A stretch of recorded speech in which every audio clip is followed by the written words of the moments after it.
ฝนพัดมาแต่ไกลใจอ้ายกะวันคือฟ้าเมฆดำลอยคลุมท้องนาคือหักเฮาที่ไกลสิลาเสียงฟ้าห้องดังคลื่นครันคือคำเว้าในวันสุดท้ายเจ้าบอกว่าฮักสลายปล่อยอ้ายยืนเดียวได้กลางฝนลมฝนกำลังมา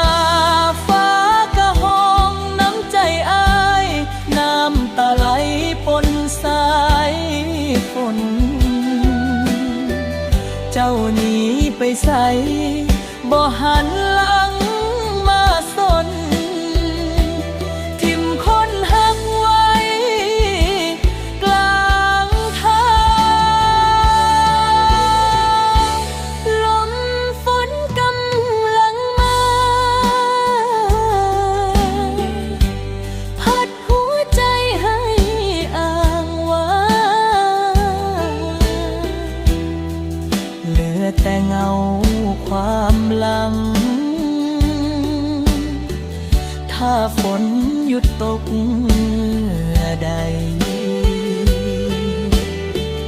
หัวใจอ้ายเสียงหักคือเก่าทุ่งนายามฝนโปรยปลายมันเหงาหลายบ่มีเจ้าจากเคยยืนเคียงสองเฮาบัดนี้เหลือเพียงเงาในใจลมพัดกลิ่นดินชุ่มไหมแต่ใจอ้ายบอกเคยสดใสต่อให้ฤดูเปลี่ยนไป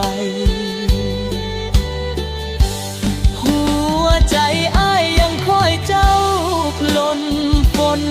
กำลังมาฟ้ากะห้องน้ำใจอ้ายน้ำตาไหลปนสายฝนเจ้าหนีไปใส่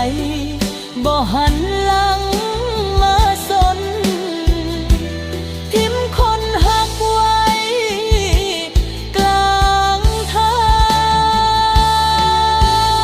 งลมฝนกำลังมาพัดหัวใจให้อ้างว้างเหลือแต่เงาความหลังแม่นสิบ่มีเจ้าคือหัวใจอ้ายสิเว้าคำ